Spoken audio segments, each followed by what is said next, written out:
Bonsoir tout le monde.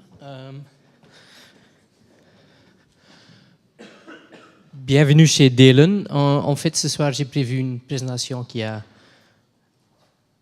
va quand même vous donner une vue, espérons, une vue tout à fait neuve, tout à fait distincte à la vue banque que vous avez peut-être de Delen. Deux petits points que je voulais accrocher, c'est Why Delen is a FinTech avant la lettre et une vision sur l'écosystème digital. Premièrement, je ne sais pas si vous avez lu il y a une semaine, votre banque a-t-elle bonne conscience? En fait, Delen Private Bank, j'ai bien stipulé, ceci n'est pas une banque. Pourquoi j'ai dit ça? Parce que, en fait, pas parce qu'on n'est pas dedans, mais en fait, notre banque sœur, Banque G. Van Breda, Banque Van Breda, vous connaissez peut-être, fait partie du groupe Ackermans & Van Haar et en fait, je veux juste éviter qu'on a tous la connotation d'une banque et on croit tous que si on a le titre banque, on sait ce qu'il y a dedans. On croit tous que, ah oui, c'est une banque. Mais en fait, la crise bancaire de 2008, comme entre autres Vincent a indiqué, la plupart de vous se souviennent de la crise de 2008, mais en fait, pas tout le monde était impliqué, pas tout le monde était le banque qui était impliqué par ce qui s'est passé, sauf les clients. Tous les clients sachent que oui, c'était des banques, mais en fait, ceci n'est pas une banque. L'impact réglementaire, malheureusement, c'est pour toutes les institutions financières. Ça veut dire qu'on a envie d'innover, on a envie de créer de nouvelles choses et on verra tout de suite qu'on est en train de faire pas mal de nouveautés. Mais l'impact réglementation bancaire, c'est énorme, c'est gigantesque. Et soit on n'était pas du tout concernant la crise 2008, on n'est pas du tout impacté, mais on voit, on est clairement impacté des impacts réglementaires. Un petit morceau de Delen, je ne vais pas parler des chiffres en détail, la présentation prospect traditionnelle, ce n'est pas l'objectif ce soir, mais en fait, le Net Promoter Score, il faut un petit mot d'explication peut-être. On voyait là-bas 47%, vous voyez peut-être 47%, c'est sûr, ce n'est pas 74%, non. 47% parce que le Net Promoter Score, en fait, ce sont les promoteurs qui ont indiqué 9 ou 10 sur 10, qui sont en fait notre publicité gratuite, je dirais, qui sont calculés, en fait, et ceux qui indiquent 0 sur 6. C'est-à-dire ceux qui indiquent, OK, je suis content ou je ne suis pas du tout content, on les déduit des promoteurs. Mais le fait du Net NPS, du Net Promoter Score, c'est le fait, même si tu indiques 7 ou 8 sur 10, tu es considéré comme neutre. Et honnêtement, 7 sur 10, je crois que c'est assez strict. Quelqu'un qui donne 8 sur 10, je ne vais pas dire qu'il est assez neutre, mais quand... Je n'ai pas mis un matrix sur l'écran pour faire la comparaison marché, mais si vous êtes bien intéressé, après la présentation, n'hésitez pas de faire une petite recherche sur le marché. Avoir 47% NPS, c'est quand même quelque chose, une des valeurs que je crois qui est hyper important pour Delen. En fait, cette valeur, je voulais mettre tout d'abord un grand like sur l'écran, parce qu'en fait, ça c'est un des critères hyper importants pour valoriser, pour valider le DNA d'une entreprise. Pour moi, le fait que la plupart de nos clientèles veut mettre des promotions gratuites, je dirais, de nouveau, pour la banque, c'est une des valeurs qui supporte notre façon de travailler. Et je crois qu'en fait, ça c'est une des valeurs hyper importantes. Deuxième raison pour laquelle je crois qu'on n'est pas vraiment une banque traditionnelle, où bien évidemment, on a la licence bancaire et on a les obligations. On a 1 sur 3 de notre collègues qui travaillent d'une façon ou l'autre sur la digitalisation, soit c'est l'innovation ou l'automatisation des processus existants.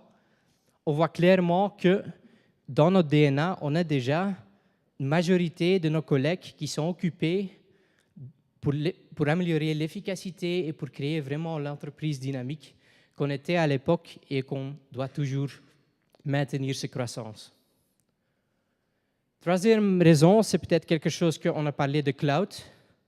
C'est chouette de parler de cloud, mais en vérité, on était un des premiers acteurs financiers prêts pour le cloud.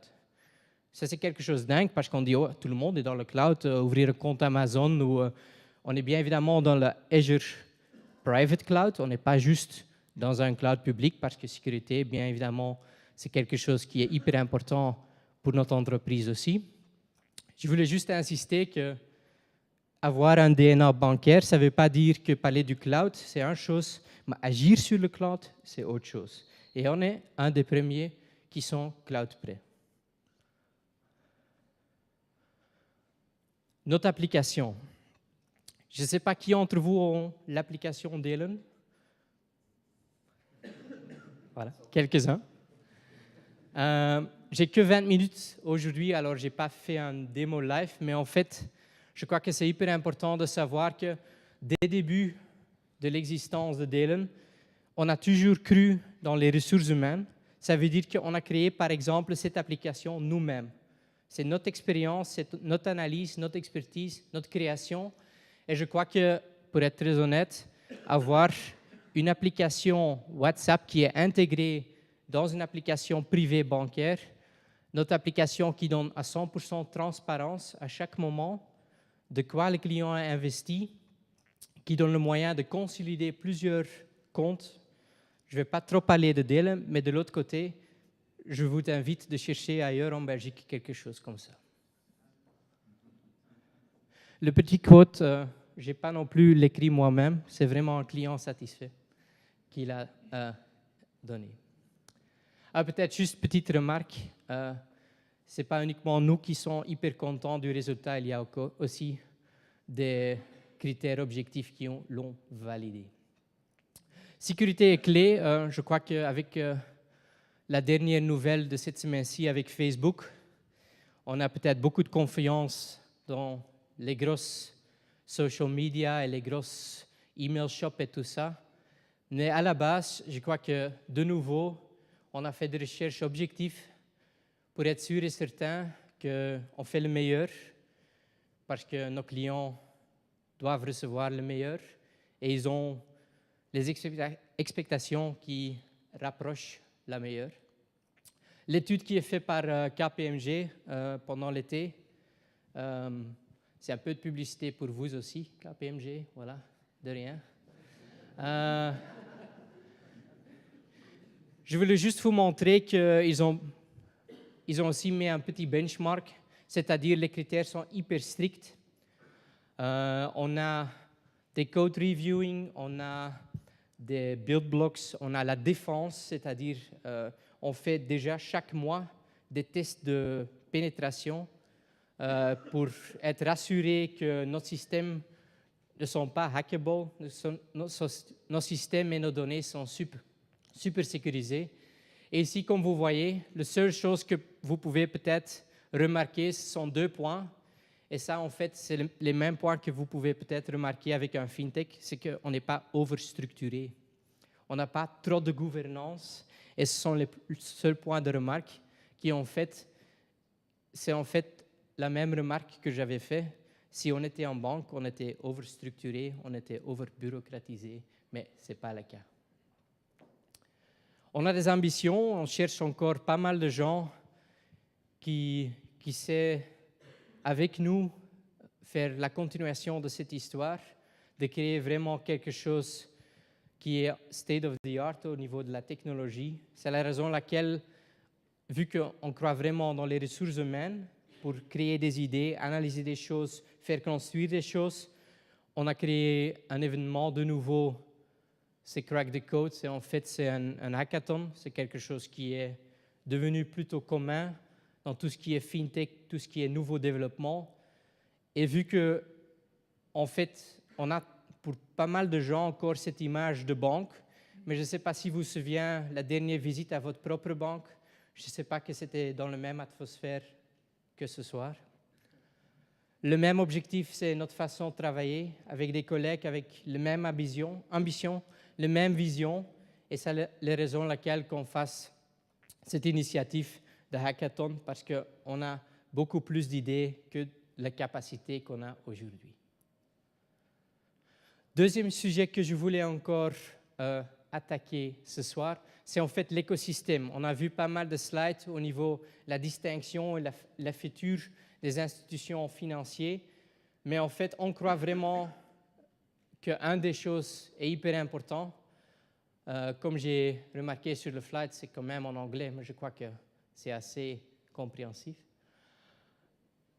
Le bateau de pilotage ou le bateau de pilote, CAD, la plus grande bateau, le MSC Zoé, c'est la plus grande de la sorte du monde. Le flux de l'ESCO pour aller au port d'Anvers, en fait, ce bateau, c'est faire tous, c'est traverser l'Atlantique, c'est faire tout. Mais en fait, pour arriver au port, il faut des capacités spécifiques, choses qu'on trouve souvent dans des fintech technologiques qu'on fait partenariat avec. Et je trouvais cette métaphore très logique pour vous montrer qu'à la base, ce bateau stable, même vu que Dalen est assez petit dans le monde financier, on a quand même tout ce compliance, on a toutes ces licences, on a aussi toutes ces obligations, tous ces différents clients qui veulent le meilleur des meilleurs. On croit vraiment dans une situation collaborative dans laquelle on a des idées, on a des partenariats et même ensemble avec des fintechs, déjà on a créé des chouettes idées et réalisé des chouettes choses et je crois vraiment que même c'est une question ouverte pour tout le monde ici dans la salle. Je crois vraiment en dialogue qu'on sait encore faire beaucoup plus. L'écosystème, vu que c'est une présentation publique, je n'ai pas mis tous les noms des collègues, des conculègues et des startups qu'on travaille avec, des roadmaps qu'on fait ensemble, des technologies, on partage. Mais bien évidemment, c'est logique. Allez, c'est peut-être pas logique, mais on a un Open API écosystème. Pour ceux qui ne sont pas techniques, on sait connecter avec des tiers, avec des modules techniques, avec des ressources et des fournisseurs de données externes. C'est quelque chose qui est logique pour nous, mais même de nouveau, il faut faire peut-être un petit Google pour savoir si ce n'est pas si commun dans le monde financier. La sécurité reste super important en combinaison avec peut-être même l'identity ou l'identité. Je ne sais pas qui d'entre vous sache quelque chose du dark web, mais en fait, le vol d'identité, c'est quelque chose d'assez chaud et quelque chose qui arrive beaucoup plus que vous le croyez peut-être. Dans nos clientèles, on voit quand même pas mal de valeurs ajoutées qu'on peut apporter comme Dalen. Une des choses que je me souviens des premiers jours que j'ai travaillé chez Dalen, il y a 2 ans et demi entre-temps, c'est le fait qu'on a repris l'ordi d'un des clients qui a été hacké dans son mailbox.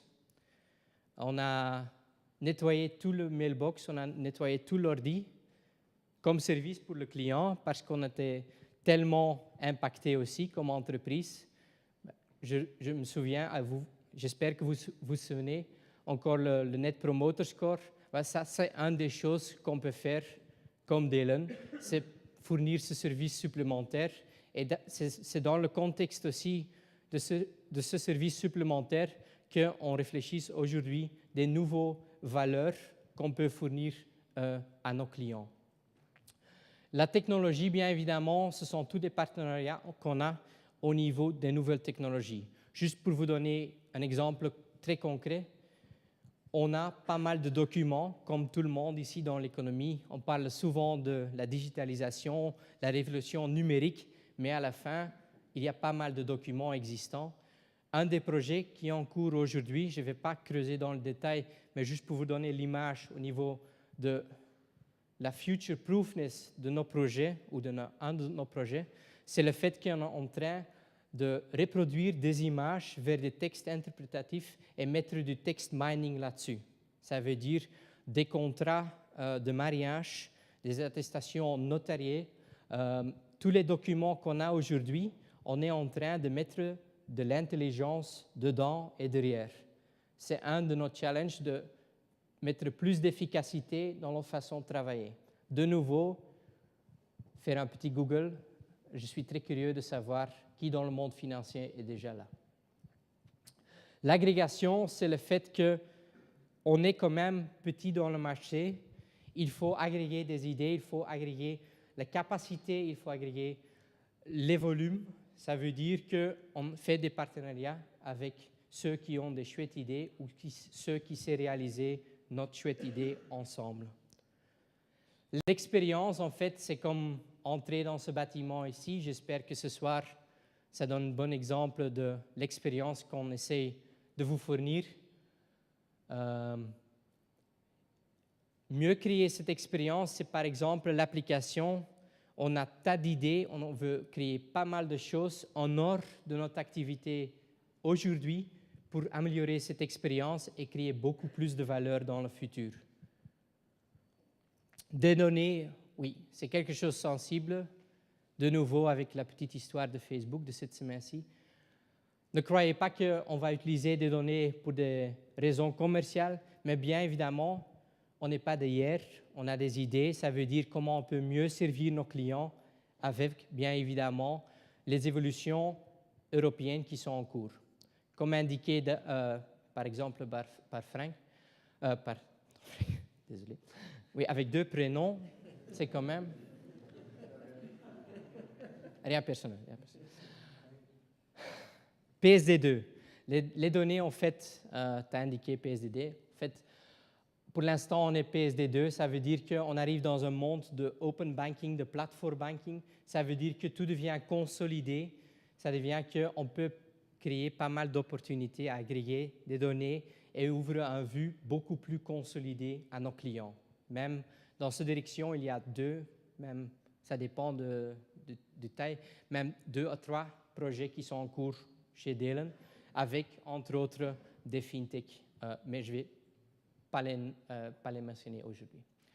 Comme indiqué, consolidation, c'est le même que les objectifs avec les données, c'est créer un service d'un niveau beaucoup plus haut, et on a ces relations de confiance avec la plupart de nos collègues, comme je viens d'indiquer avec quelqu'un qui est ici présent, qui était curieux un peu pourquoi Delen et pourquoi pas les autres fournisseurs sur le marché financier.